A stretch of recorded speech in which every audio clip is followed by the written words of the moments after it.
हाँ, तो नमस्कार साथियों। सबसे पहले आप सभी को हमारे यूट्यूब चैनल पर स्वागत है और उम्मीद करते हैं आप लोग बहुत बढ़िया होंगे। और अभी हम लोग देख रहे हैं वास्तविक संख्या का डे 3 होगा हमारा क्लास में। अगर आपने नहीं देखा है डे 1 और डे 2 यानी कि हमारा इंट्रो क्लास और डे 2 का क्लास नहीं देखे हैं, तो जाकर देख लीजिएगा। हम उस वीडियो का लिंक ना इसका डिस्क्रिप्शन में हम लगा देंगे, ठीक ना। आप लोग वहाँ से, आपको अगर खोजने में दिक्कत होगा तो हम इसको लगा कर देंगे, ठीक ना। तो अभी हम लोग देख रहे हैं वास्तविक संख्या, जो इससे पहले हम लोग अभी तक हमने पढ़ चुके हैं, जो यानी प्राकृत संख्या, पूर्ण संख्या, पूर्णांक संख्या, सम संख्या, विषम संख्या, नहीं, और भाज्य संख्या, अभाज्य संख्या, सब लोगों ने हम सब चीज़ वीडियो में कवर कर रखे हैं। जो नंबर 2 तक है ना, डे 2 का वीडियो होगा उसमें लगभग ये सब खत्म हो गया है। अभी हम लोग देखने वाले हैं, आगे की ओर देखेंगे परिमेय संख्या और अपरिमेय संख्या। तो वास्तविक संख्या का जो है ना, वास्तविक संख्या को 2 भागों में बांट दिया गया है। कितने भागों में? 2 भागों में। तो पहला होता है परिमेय संख्या। क्या होता है? परिमेय संख्या। दूसरा होता है अपरिमेय संख्या। क्या होगा? अपरिमेय संख्या होगा, ठीक ना। अपरिमेय संख्या होगा। तो परिमेय संख्या को P बटा Q के रूप में, क्यू के रूप में व्यक्त कर सके, है ना, सकते हैं। और अपरिमेय संख्या को P बटा क्यू के रूप में व्यक्त नहीं कर सकते हैं ना, नहीं कर सकते हैं। यानी कि परिमेय संख्या को P बटा क्यू के ना रूप में व्यक्त कर सकते हैं और अपरिमेय संख्या P बटा क्यू के रूप में नहीं व्यक्त कर सकते हैं। यानी कि परिमेय संख्या को हम उस प्रकार यानी P बटा क्यू के रूप में लिख सकते हैं, यानी कि इसको A बटा B के रूप में लिख सकते हैं, या तो P बटा क्यू के रूप में हम लिख सकते हैं। किसको? परिमेय संख्या को, ठीक ना। तो जैसे आपको एक सवाल हम पूछते हैं आपसे, एक सवाल पूछते हैं कि पाई क्या है? पाई क्या है? परिमेय संख्या है कि अपरिमेय संख्या है? पाई क्या है? परिमेय संख्या है कि अपरिमेय संख्या? भाई, अगर आपको पता है तो बताइए, ये अपरिमेय संख्या है। आप लोग कमेंट करते नहीं है, कमेंट कीजिए आप लोग, ठीक ना। दूसरा दूसरा आपसे पूछेंगे कि अंडर रूट जो है ना, अंडर रूट 5 क्या है? अंडर रूट 5 क्या है? परिमेय संख्या है कि अपरिमेय संख्या है? अंडर रूट 5 जो दिया गया है, ये परिमेय संख्या है कि अपरिमेय संख्या? कहेंगे सर ये भी क्या है? अपरिमेय संख्या है, ठीक ना, अपरिमेय संख्या है। अच्छा, अगर ये अपरिमेय संख्या है तो परिमेय संख्या होता कैसा है? क्या आप बना सकते हैं? लीजिए, तीसरा नंबर अंडर रूट में देते हैं, अंडर रूट में 16 और बटा का हम देते हैं 25। कहेंगे सर ये भी तो रूट में है, यहाँ पर भी रूट में था, तो आपने अपरिमेय संख्या बनाया है, क्या ये परिमेय संख्या होगा? होगा ना। काहे नहीं होगा? होगा। कैसे? देखिए, ये है ना, 16 का वर्गमूल होता है 4 ना, और 25 का वर्गमूल होता है 5। अच्छा ये बताइए, P बटा Q के रूप में आया कि नहीं? तो परिमेय संख्या होगा या नहीं होगा? होगा, नहीं होगा। हुआ कि नहीं हुआ है? हो गया ना। चलिए, बढ़िया बात है। अगर आपको एक सवाल दे दे कि 3 बटा प्लस के 2, है ना, अंडर रूट 5, ये बता सकते हैं क्या कि परिमेय संख्या होगा? कहेंगे बिल्कुल नहीं होगा परिमेय संख्या। काहे नहीं होगा? क्योंकि P बटा Q के रूप में है ये नहीं है। जब है ये नहीं है तो परिमेय संख्या भी नहीं होगा, तो क्या हो जाएगा? अपरिमेय संख्या होगा जी, ठीक ना। क्या हो जाएगा? अपरिमेय संख्या हो जाएगा। क्या आपको कोई दिक्कत होगा परिमेय संख्या और अपरिमेय संख्या निकालने में? नहीं होना चाहिए, ठीक ना। अगर आप मेरे वीडियो देखकर जाएंगे ना, आपको कहीं कभी दिक्कत नहीं होगा। एग्जाम में यहाँ से आपको ना अपरिमेय संख्या से 1 से 2 नंबर का यानी कि रहता है, 1 से 2 नंबर यहाँ से बनता है, ऑब्जेक्टिव में बनता है, ठीक ना। ऑब्जेक्टिव में बनता है, 1 से 2 नंबर का ये बन जाता है जी, ठीक। अब ध्यान से देखिए, अगर आपसे एक सवाल दे दे कि 5 नंबर का सवाल कि 3 दशमलव अगर आपको हम 6 लिख देते हैं और ऊपर डैश देते हैं, तो क्या ये बता सकते हैं कि परिमेय संख्या होगा कि अपरिमेय संख्या होगा? आपको एक चीज, अगर ये पढ़े होंगे 8 क्लास में, अगर इस प्रकार का डैश दिया रहता था, इस प्रकार का डैश देता था ना, तो जितना अंकों के साथ डैश देते थे उतना अंकों के साथ हम 9 लगाते थे नीचे। तो नीचे जब 9 लगाते हैं तो ये जाहिर सी बात है कि P बटा Q के रूप में हो रहा है। तो इसके नीचे भी क्या लगेगा? 9 लगेगा। जब ये 9 लगेगा तो इसका दशमलव खत्म करेंगे तो 1 0 नीचे आ जाएगा। आएगा ना? और जब 1 0 नीचे आ जाएगा तो इसको क्या लिखेंगे? 36 और बटा में 90 लिखा जाएगा। जब इस प्रकार लिखा जाएगा ना तो इसको हम क्या कह सकते हैं कि परिमेय संख्या होगा। क्या हो जाएगा? परिमेय संख्या हो जाएगा जी। ठीक ना? परिमेय संख्या होगा। क्या आपको कोई दिक्कत है यहाँ तक? कोई परेशानी नहीं होगा। ठीक ना? नहीं होना चाहिए भी। आगे हम लोग पढ़ते हैं। इसी टॉपिक के साथ हम लोग आगे चलते हैं। ठीक ना? चलिए, अगर आप लोग साथ मेरे देते रहेंगे ना तो हम भी आपका है ना, हम भी बाकी के जैसा हो सकते हैं। ये सपोर्ट आप लोग अगर करेंगे तब होगा। ठीक है ना? आप लोग अगर सपोर्ट करते हैं ना तो हम भी आपको है ना, बाकी के लोगों जैसा हम भी बन सकते हैं। सपोर्ट आप सभी को चाहिए।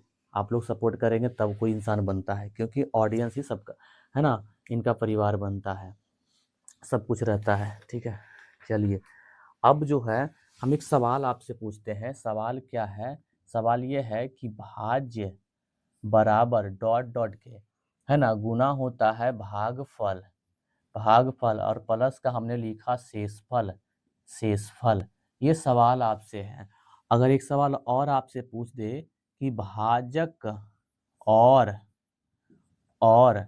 है ना और शेषफल में कौन बड़ा है, कौन बड़ा है? तो क्या आप बता सकते हैं कि भाजक और शेषफल में कौन बड़ा है? तो बड़ा होने के लिए तो a बराबर में है ना बी क्यू प्लस के आर, है ना, बी क्यू प्लस के आर ये फॉर्मूला है। तो ये जाहिर सी बात है ना, बी बड़ा होता है आर से, तो यानी कि भाजक जो होगा वो बड़ा हो जाएगा किससे? आर से। तो पहला प्रश्न का उत्तर तो अभी हमने दिया ही नहीं है ना। तो क्या हो जाएगा? भाजक है ना, भाज्य बराबर क्या हो जाएगा? भाजक। भाज्य बराबर क्या हो जाएगा? भाजक गुने होता है भागफल और प्लस का होता है शेषफल। होगा या नहीं होगा? बिल्कुल होगा। ठीक, तो आगे अगर हम देखना चाहते हैं, अब इसके बाद हम लोग देखते हैं ना भिन्नों का, है ना, भिन्नों का दशमलव दशमलव प्रसार में यानी कि शांत और अशांत, शांत और अशांत। आपको इसको हम शॉर्ट तरीका में बताते हैं, आपको कोई परेशानी नहीं होगा, कोई दिक्कत नहीं होगा, कितना बड़ा क्यों ना हो जाए। आप जो है ना शांत से 2 नंबर फिक्स कर सकते हैं, शांत और अशांत से। कैसे कीजिएगा? मेरे साथ बने रहिए। करना क्या है, हम लिखते क्या है कि अंश और बटा में हर लिखते हैं। ठीक ना? अंश और बटा में हर लिखते हैं। जैसे कि अगर अंश का मान अगर कोई 17 दे देगा, बात का मतलब कहते हैं, फॉर एग्जाम्पल का मतलब भी हम कहते हैं। तो अगर बटा में अगर हर का मान 2 गुने 5 गुने अगर इस प्रकार आता है ना, यानी कि हर, देखिए हम लिखते हैं अंश, ये हर है, हर का मान में, ठीक ना, हर का मान में अगर 5 और 2 आ गया, समझ जाइएगा कि आपका ये शांत कहलाएगा। ठीक ना? शांत कहलाएगा। इसके अलावा कोई संख्या आता है, अशांत होगा। इसके अलावा कोई संख्या आता है, 5 और 2 के अलावा अगर हर का मान शांत यानी कि हर का मान में आता है ना, वो अशांत कहलाएगा। ठीक है? क्या कहलाएगा? अशांत कहलाएगा। कैसे होगा ना कि जैसे आपको अगर दे दिया जाए ना कि ऊपर ऊपर हम लिख देते हैं अंश, ठीक ना, ऊपर लिखते हैं अंश, अंश का मान कुछ भी हो सकता है। अगर नीचे लिख देंगे ना कि 2 गुने 3 गुने या तो 5 गुने 7 इतना भी आता है। अगर देखिए 5 और 2 जहाँ तक तो ठीक है, लेकिन इसके अलावा देखिए 3 आ गया और 7 आ गया, तो हम सीधे समझ जाएंगे ना कि ये अशांत है। ठीक ना? अशांत है। अगर आप कहिएगा प्रश्न करके हल कीजिए सर, हल भी कर देंगे, लेकिन पहले आप समझ तो जाइए ना, हल भी हम करेंगे, पहले आप समझिए तो कैसे। देखिए हम हल करके आपको बताते हैं कि कैसे आएगा। अगर आपसे एक सवाल लिया जाए, आपसे सवाल है कि अगर हम 15 और बटा में 8 लिखते हैं, तो ये हम जाहिर सी बात है कि ऊपर वाला को अंश कहते हैं, नीचे वाला को क्या कहते हैं? हर कहते हैं। तो 15 को तो हम कुछ नहीं करेंगे, लेकिन 8 को तो जरूर करेंगे। 8 को हमको तोड़ना है, 2 से तोड़ेंगे 4, फिर 2 से टूटेगा 2 बार में। अब देखिए ना 2 गो आ रहा है, 2 पे पावर कितना हो जाएगा 3। जब 2 पे पावर 3 है ना, तो अंश आने की 2 आ गया हर में 2 आ गया, तो हम कहेंगे शांत है। ये शांत होगा। क्या हो पाएगा शांत या नहीं होगा? होगा सर जी, होगा, ठीक ना, होगा। चलिए आगे हम लोग समझते हैं, आगे की टॉपिक समझते हैं। यहाँ तक कोई दिक्कत नहीं होना चाहिए आप सभी को। चलिए आइए आगे चलते हैं। अब लोग हम समझते हैं आगे की ओर, ठीक ना।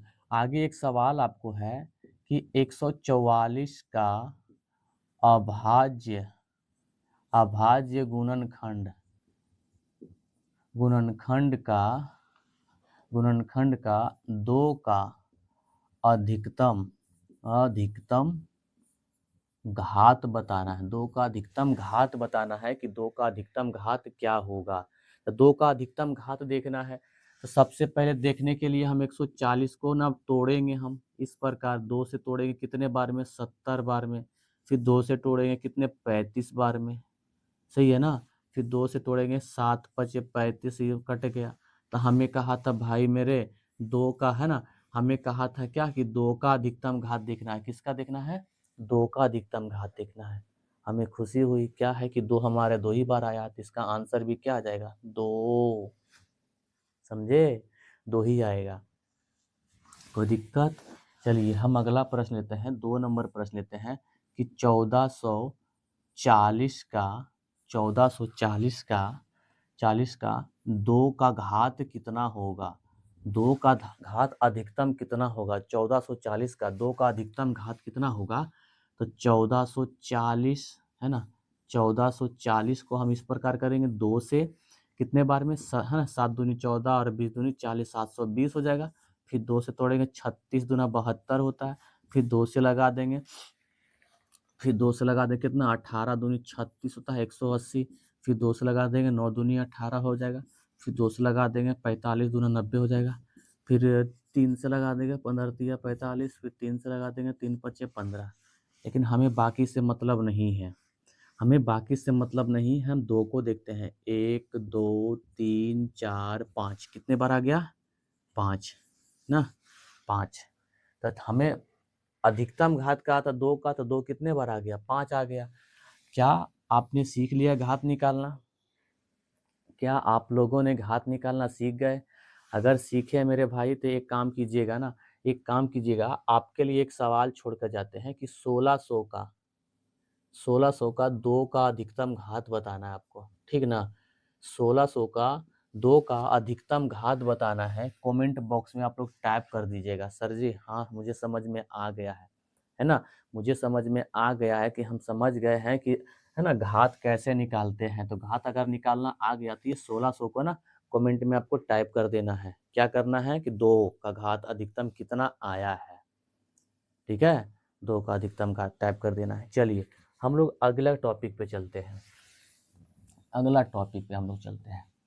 इसके बाद जो हम लोग सीखेंगे ना, अभी एलसीएम और एचसीएफ निकालना सीखेंगे। तो उसके लिए एक फार्मूला आता है, ठीक ना। हम फार्मूला को साइड में लिख देते हैं। फार्मूला पहला है कि ए गुने बी बराबर होता है एलसीएम गुने होता है, सॉरी इधर दिखेगा कि नहीं दिखेगा पता नहीं, यहाँ से लिखते हैं। पहला है कि ए गुने बी बराबर एलसीएम, है ना, एलसीएम गुने एचसीएफ। दूसरा है कि ए बराबर, है ना, ए बराबर एलसीएम गुने एचसीएफ बटा का 2। तीसरा बी बराबर एलसीएम गुने एचसीएफ बटा का 2। उसके बाद जो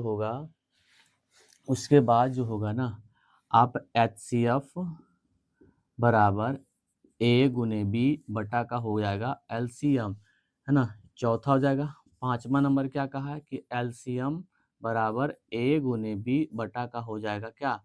एचसीएफ ना, बटा का हो जाएगा एचसीएफ। यही 5 फार्मूला है जो आप सभी को याद होना चाहिए। इसी के आधार पर आप एलसीएम और एचसीएफ निकाल सकते हैं बड़ा आसानी से। ये तरीका होता है, क्योंकि जब आप एचसीएफ निकालना चाहेंगे ना, जब तक आप फार्मूला को नहीं बैठाएंगे ना, आपसे नहीं बनेगा, ठीक ना, आपसे नहीं बनेगा। चलिए कैसे बनेगा, हम इस फार्मूला को यूज करके अभी बनाकर देखते हैं कि हमने एक सवाल लिया। सवाल इसलिए लिया है ताकि हमें समझ में आ जाए कि इस फार्मूला का यूज हम करते कैसे हैं।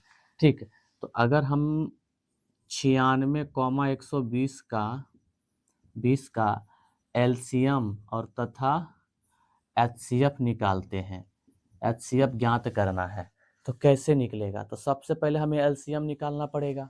एलसीएम निकालेंगे तो लिखेंगे यहाँ पर 96 और 120, 2 से लगा देंगे 48 दूना 96 और 60 दूना 120 हो जाएगा। फिर 2 से लगा देंगे 24 बार में, फिर हो जाएगा 30 बार में, 2 से लगा देंगे कितना 12 बार में, ये हो जाएगा 15 बार में, और 2 से फिर लगा देंगे, सॉरी 3 से लगेगा ना, 4 तिया 12, 3 पचे 15, तो 2 गुने 2 गुने 2 गुने 3 गुने 4 गुने 5, पंचों का 20, वित्तीय 60, 60 दूना है ना, कितना हो जाएगा रे, कितना, पंचों का 20, वित्तीय 60, 60 दूना 120, यानी कि 12 12 24, 24 दूना 48, 400 कितना हो जाएगा 80, 480 हो गया। अब हमें निकालना है क्या, एलसीएम तो निकल कर आ गया, ये एलसीएम का मान निकला है। अब निकालना हमें एचसीएफ, तो एचसीएफ निकालना है तो ये वाला फार्मूला को प्रयोग कीजिए, एचसीएफ को बाहर कर देना है हमें। तो एचसीएफ बराबर ए और गुने बी और बटा में हो जाएगा एलसीएम। इसको हम ए मान लिए और इसको हम बी मान लिए हैं, तो एचसीएफ बराबर होगा, ए का मान कितना दिया गया 96 और गुने कितना हो जाएगा 120 बटा में, है ना, बटा में एलसीएम का मान देखिए आया है कितना 480, तो 480 देखिए कटा देंगे कितना, 0 से 0 कट गया, है ना, 12 चौक कितना होता है 48 और 24 चौका होता है 96। तो एचसीएफ का जो मान आया है कितना आ गया है 24। एचसीएफ का मान कितना आ गया है 24 आया है, कितना आ गया एचसीएफ का मान 24 आ गया है जी। ठीक, अब हम अगला टॉपिक पर है ना, इसी तरह का प्रश्न हम अगला लेते हैं, ठीक है ना। चलिए हम मान को केवल चेंज करते हैं, यहाँ से जो मान दिया गया है इस मान को हम चेंज कर देंगे केवल, ठीक है ना। अगर हम यहाँ से हम 72 ले लेते हैं और 160 ले लेते हैं, निकालना हमें वही है, निकालने के लिए हमें वही चीज़ करना है। तो क्या करना है, यहाँ से लिखना पड़ेगा हमें, फिर से लेंगे एलसीएम। तो एलसीएम निकालने के लिए हम 72 और 160 लेंगे, ठीक है ना, 72 160, 2 से भाग लगा देंगे कितने बार में, तो 36 बार में, ये हो जाएगा कितना 60 है ना, तो 80 बार में, फिर 2 से लगा देंगे कितने बार में हो जाएगा 18 बार में, ये हो जाएगा 20, ठीक है, कितने बार में 9 बार में, और ये हो जाएगा 10, ये हो जाएगा 10, ठीक है ना।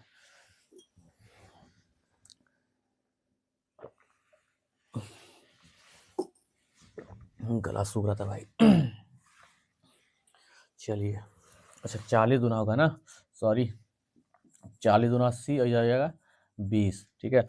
अब इसको गुना कर लीजिएगा, तो 2 गुने 2 गुने 2 गुने 9 गुने 20 बराबर में कितना हो जाएगा, 9 दूनी 18, 180, 18 दूनी 36, 36 दूना 72, 72 दूना कितना होता है 72 दूना होता है 720, है ना। 72 दूना कितना हो जाएगा, ज़्यादा हो जाएगा क्या, 700 यानी कि 7 दूनी 14 और 20 दूनी 40, यानी 1440, 1440 हो जाएगा, कितना हो गया 1440। अब निकालना हमें क्या एचसीएफ, तो एचसीएफ बराबर होता है फार्मूला ए गुने बी और बटा एलसीएम।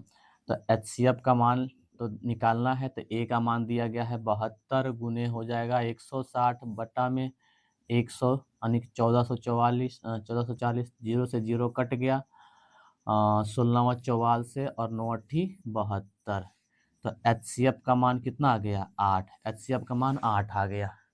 कोई दिक्कत यहाँ तक नहीं होना चाहिए, ठीक, नहीं होना चाहिए। आगे हम लोग देखते हैं, आप लोग बस वीडियो को शेयर करते रहिए और समझते रहिए अपने दोस्तों में, ठीक है ना।